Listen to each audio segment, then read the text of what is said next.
Hello and welcome to the programme. Well, I'm delighted today to be able to welcome two AFL players. This is the first time on Wisp Sports that we have covered AFL, and no better place to start than with two Canadian players who are getting ready to travel to Australia for a major competition, and it's something that we're going to learn more about later on in the programme. But we're going to begin by introducing my two guests this week. First of all, Hilary Perry, who's in Calgary, and Patricia Jaworski, who's also in Calgary. So, ladies, welcome to the programme.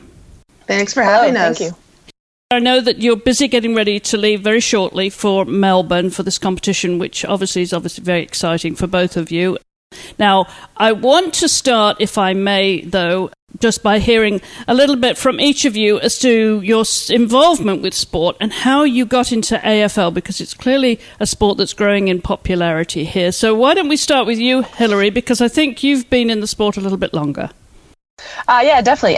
Well, I did start off my sporting career as a swimmer, so that was kind of my main background. I did it all through junior high, in elementary and in high school, and a little bit into university as well. I've always been kind of pushed me to do every sport that school offered, get volleyball, basketball. I did track, cross country, all that kind of stuff. So just kind of being naturally drawn to sport. When I stopped my swimming career, I was kind of looking for the next activity to do. And I just so happened to have some friends that were Australian, and Australians love their sport, their national sport. So they were starting up a club in Edmonton, actually, is where I got my start. And so they had the club started. They asked if I wanted to come out just for a run. And I'd never had much to do with a sport that was outside. So I was like, sure, I'll come around and I'll kick the ball around for a day. And basically after that first day, I fell in love with the sport. And it's been my sport for about the last 7 years here. And you've climbed onto the national team quite seamlessly by the sounds of things there, Hilary, and soon got onto the team, soon got recognised as having natural talent for it as well. So I'm going to talk about that and what it involves in the sport in a moment. But let's come to you then, Trish. How did you get into it? Because you have quite the sporting background too, which includes triathlon, because you've both done triathlon. Yeah. All right. So thank you, Chris. So I started playing a variety of sports as a kid and growing up, and it was just something that we did. We did like little equestrian events growing up.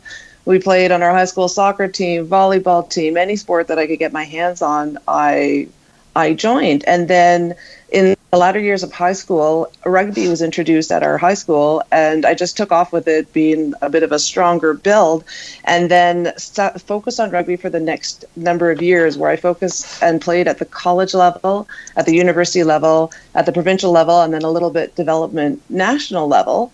And then moved up to Fort McMurray, kept playing rugby, and then did a little stint with triathlons, and then moved down to Calgary and again picked up with rugby. But then at that point, I had played about 15 years of rugby of start to finish, and I wanted to try something new, but I definitely needed something where there were transferable skills. So where rugby has a lot of tackling and there's an oval-shaped ball, that's where you see some similarities with Australian rules football. But that's kind of where the similarities end. But I was able to transfer all those years of training and sport to this new sport. And some friends had played in Montreal, and that's how I got connected with the Calgary Club through mutual acquaintances. And I've been with the Calgary Kookaburras for the last 3 years. Well, I can't let you sit by the equestrian part of your career without asking about, since that's my background. Tell us a little bit more about what you did riding. Okay, I have to be very honest that I would say it was fairly low level, where we went to a lot of local fairs, but it was our summer sport life. And when I say we, I mean my older sister and my younger sister. We grew up with horses in our family. My mom was a horseaholic. And so then, of course, as we were growing up, there was always horses around. And with that came riding lessons. And if you're going to take riding lessons and get better at something, well, of course, you're going to compete in it as well. So we did a lot of local schooling shows where there was ground classes and then also jumping classes, and always the occasional Western class. So whenever I'm in Calgary and it's during Stampede, it brings me back to the Western classes that we participated in, where we had all our Western regalia as well. Well, you mentioned about your sisters, one of whom is very well known to us here at Wisp Sports, and that is, of course, MJ, you call her, Maria Sampson, the rugby player. Were you too competitive? I'm bound to ask that because you both played rugby.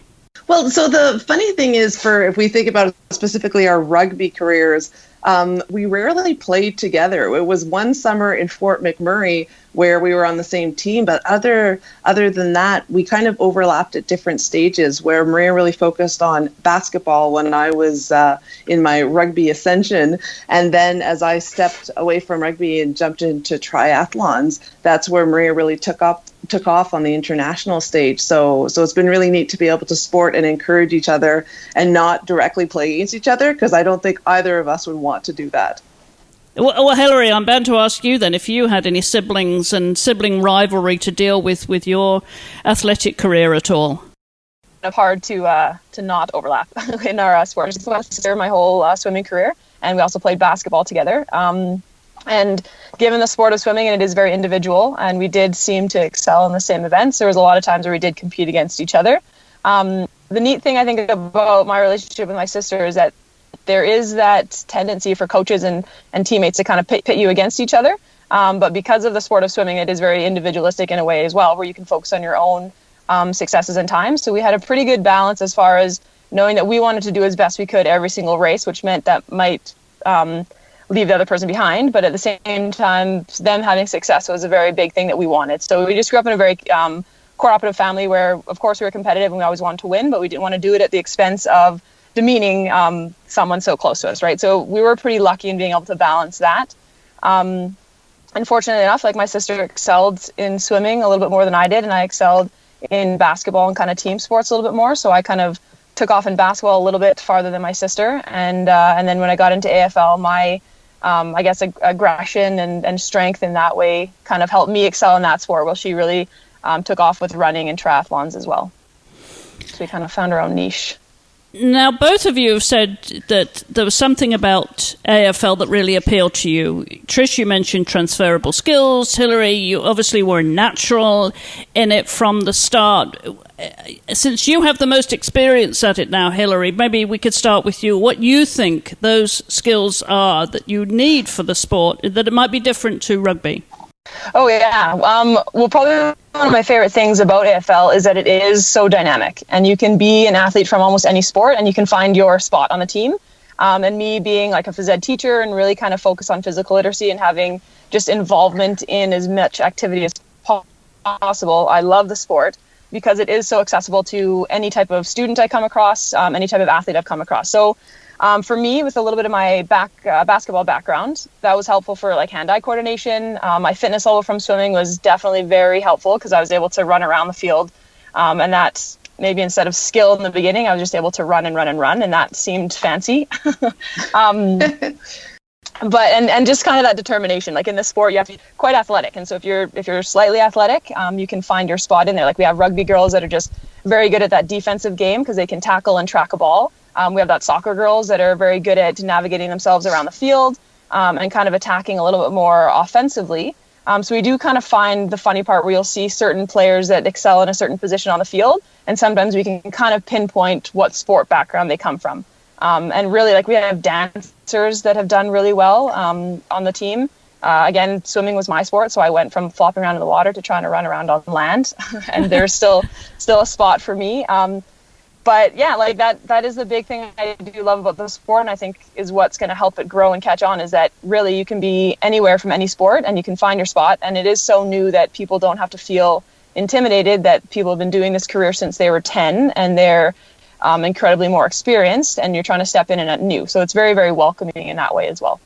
Well, give us the 101 then, Hilary, if you would, for those that are not familiar with the sport, because I know a little bit, being a Brit, the Aussies play this, you can call it football, footy, we do have a little difference of opinion as to what we call it, what they call it, but footy, football, AFL, Aussie rules football, whichever way you call it, the rules are slightly different, the umpiring is slightly different. Give us the 101, if you would. I'll try and do it as quickly as possible. So AFL, it starts off like basketball. There's a center bounce, and you have two what they call ruck players that do the tap out. And then from there, basically, you're trying to move the ball from one end of the field to the other and score on some goalposts. So in AFL, they have 4 upright goalposts, 2 center ones that are a little bit taller, and if you score in those goalposts, you get 6 points. And then there's 2 other ones on the wide outside, so if you kind of miss your target, you are awarded 1 point just as getting close enough to that. The way you move the ball down the field is you can run with it. You can run 15 steps. After 15 steps, you must either pass the ball, dribble the ball on the ground, or release it to a teammate in any way. You can kick the ball. You can hand pass the ball. And I think hand passing is one of the more unique sports, one of the more unique skills for us Canadians, because we don't really have a sport where you punch a ball out of your hand. And so, in fact, like, you can't throw it because it's called throwing the ball. So you have to make a fist, punch the ball out of your hands to hand pass it to a teammate. Or you can kick it. And if you do kick it and your teammate catches it successfully, no tackling is allowed to happen. So while it is a contact sport, you can, if your skills are up to par, kind of control the amount of contact that does happen with being able to catch that ball in the air and then being awarded a free kick with no contact. Other than that, it's kind of, there's a little bit of mix of handball in there. You can get some soccer because you can kick it off the ground, but you are more so encouraged to pick it up and run with it. And the running is quite extensive, seeing as the field is about 180 meters in length and about 150 meters in width. So it's quite a big field as well. Okay, number of players and the time of a game. Right, so the number of players, again, it can vary depending on how many people show up, but on a regular game, you'll get 18 players aside, and they will do 20-minute quarters per game. And your position is what? I usually play center, so I'm kind of in the middle. Trish and I get a lot of time together because she's a ruck, but I play kind of in the center where you follow the ball around, and so those midfield players do get quite a bit of running because they're kind of trying to follow the ball up and down the field. And that's, again, I have to thank my swimming background for giving me the ability to run with the ball as much as possible and try and be where every play is at. All right. Well, Trish, over to you now. Ruck. We know about Ruck because, of course, Maria hosts Ruck On, the podcast here, which is all about rugby. What's the difference between being a ruck in AFL and in rugby? So essentially, a ruck in rugby is a thing, whereas a ruck in Australian rules football is a position. And so it's very similar to some basketball style positioning when a game first starts, or if the ball goes out of the field of play, or if there's some sort of a restart where the ball is literally thrown up in the air, and myself and the ruck on the opposite team will both try to get our hands on it so we can tap it to our player. And then so after all of those stoppages, it's really neat because I get that opportunity to get my hand on the ball at the start of every play. And if I can set my teammates up successfully, specifically get the ball to them as they're running forward, then it really sets us in forward motion for the rest of the game. And then when I'm not jumping up trying to tap a ball, then I get to play kind of similar to our midfielders, where it's trying to spoil our opponents from catching the ball, trying to steal the ball, trying to pick it off the ground and hand pass it beautifully to one of my teammates running forward, and to just keep that ball moving forward and keep possession for our team. Can you pass it forward? You can pass it forward. So that was a big learning, where you can hand pass it. And I think hand pass, to me, I think of I'm holding the ball in one hand like a loaf of bread, and then I punch through with my other arm. And then you're able to actually move the ball quite a bit, and you're able to pass it 360 degrees around you. There's no rules in terms of where you're allowed to hand pass it. So can a ruck in AFL get into a ruck?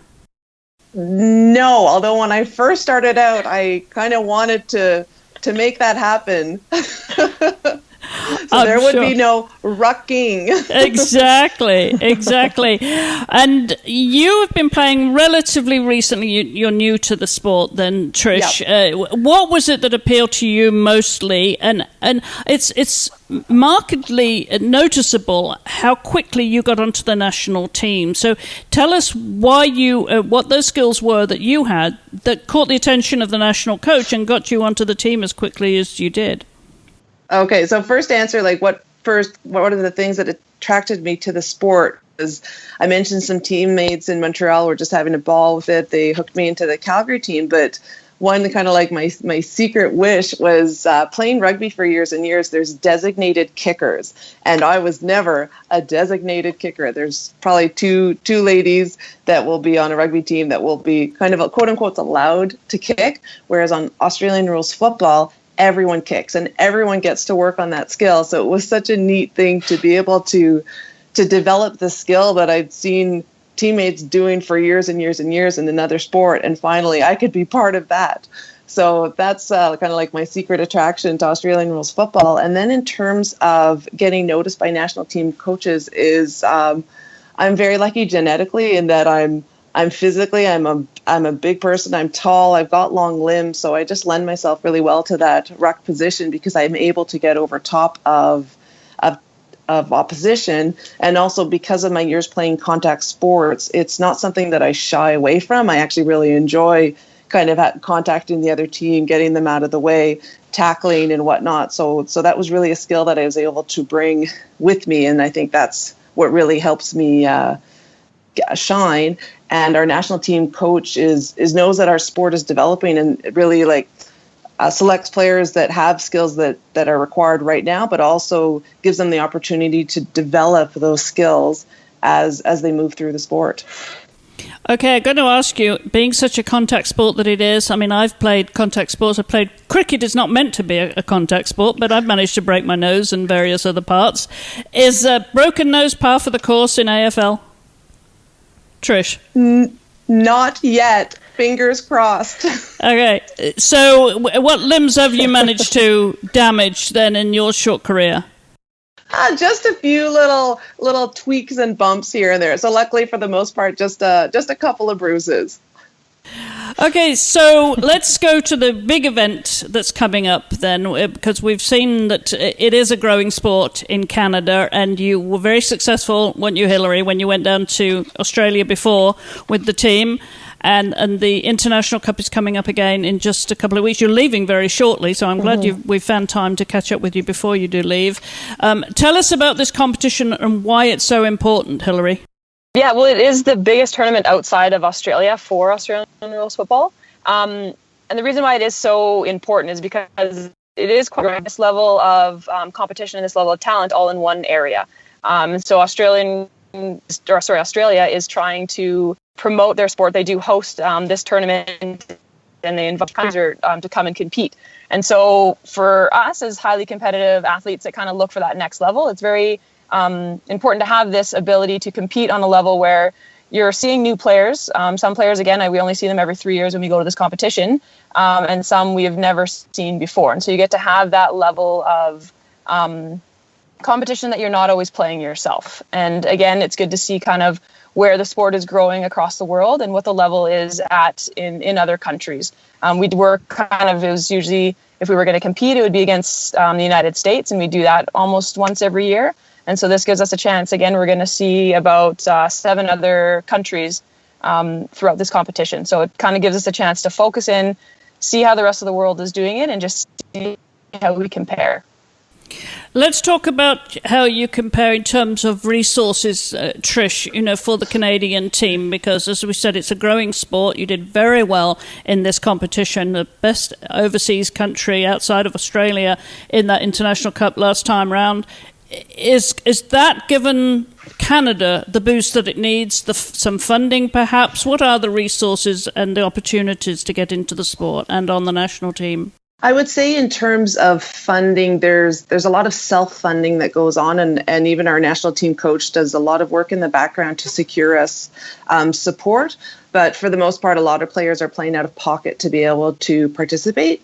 But the flip side of that is that there's a lot of familial support and support from teammates, helping each other along the way. So it's very kind of inclusive in that way. But again, we've got to kind of ask our friends and family to support us on our journeys. And we've seen a lot of financial contributions that have come from, again, those friends and families that help us follow our dreams, which is fantastic. Hilary, you're a phys ed teacher. Can you see this sport getting into schools anytime soon? We have definitely been trying, yes. again, I think getting it officially into schools will be a little bit trickier because it is a contact sport, and you're asking a school to be okay with adding another one kind of on top of football and rugby. But I have already, I've done little school kind of courses and that sort of stuff before I started teaching. I would just go to different junior highs and high schools, and I would teach the sport, and I'd kind of take over their phys ed day for the day, and just kind of get this sport into it. Because again, I love it because it hits so many aspects of what physical literacy is to myself and my profession. And you go into a phys ed class where sometimes you can have those gym class heroes that are there and they're top of a football team or a basketball team or soccer. And then you get those that just love activity. And so it kind of evens the playing field out where you can have incredible athletes, but their skill isn't there in this level. But then you have these other athletes in the class or other students in the class that are just trying out sport for the first time. And it really kind of puts them on the same learning curve. We've definitely in Calgary, we have the president of the men's club, Lachlan. He's done an incredible amount of work to try and get it into schools. We run a youth program to try and get it to the kids because we do see if we want this sport to survive and succeed, we got to get it to our kids because they have to see it at a young age and realize that they love it the second they try it. And then that's how it's gonna grow for us here, I think, in Canada. In terms of the resources, who's going to be travelling with you to Melbourne for this International Cup? Give us an idea of the number of players and the support structure around you, Hilary. Who's going to be on that team and how long will you be there? Yeah, we'll have about 30 girls that are traveling to Australia to play. Some of them are already in Australia competing and just trying to get a leg up when they get into the tournament. We have on our coaching staff probably about at least 6 to 8 coaching staff. Again, half of them are here in Canada that will travel with us, and we're lucky again enough. Our national coach, with his connections and his passion, he's just been reaching out to as many people in Australia as he can, and he's securing us a couple of coaches in Australia already.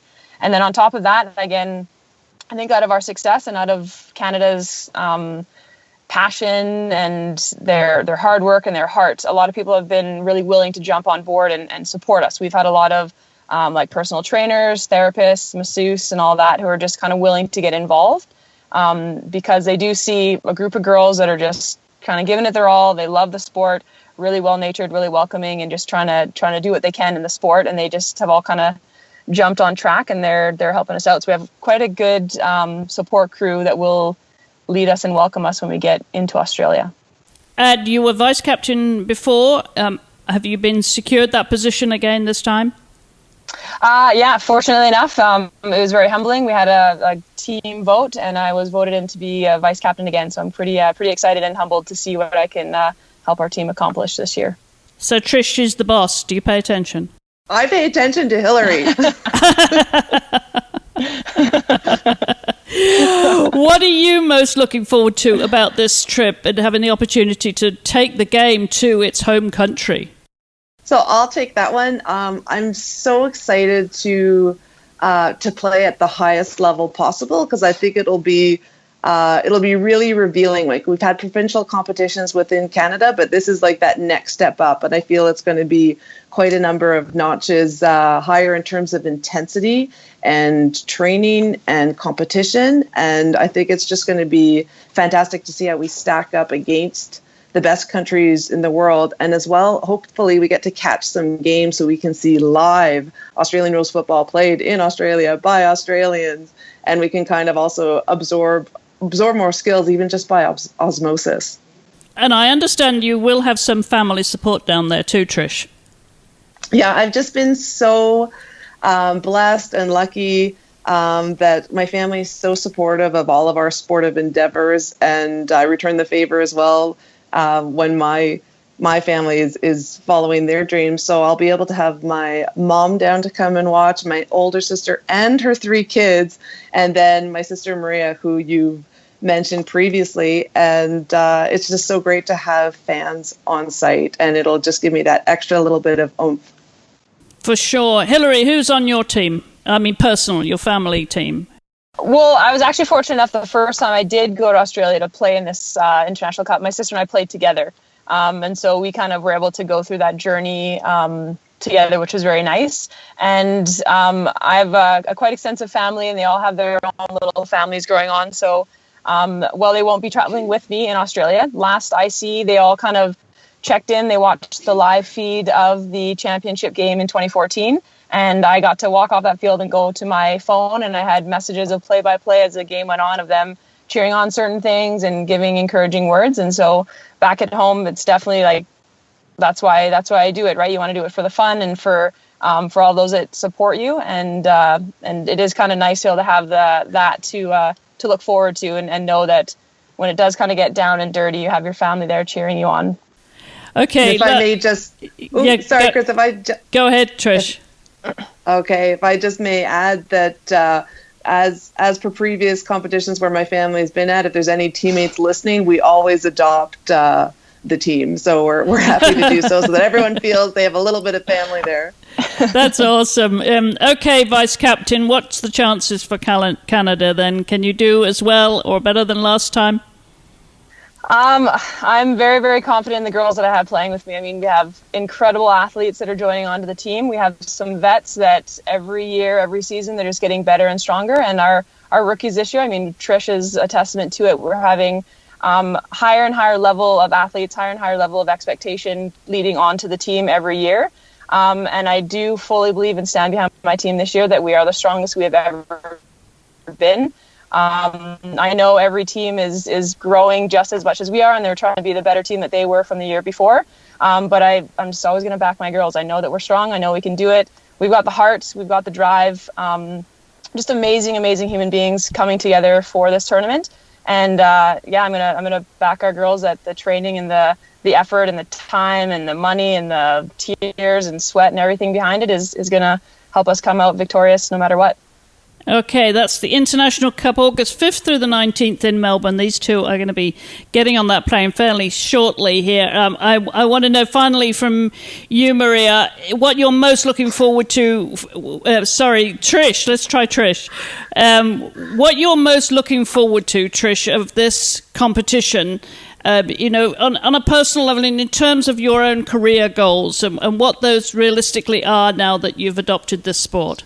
There's a few things I want to do. I want to be able to contribute to the team gelling when we first arrive on site, because there'll be women from across the country who have not necessarily played together before. So I'm really hoping that for those first 5 days of our training camp that I can really contribute to helping us gel. And then as the tournament starts and we progress through it, we've kind of had this attitude of team first throughout our training, and knowing that that's going to be continuing and leading us through the tournament, is that I want to put the team first.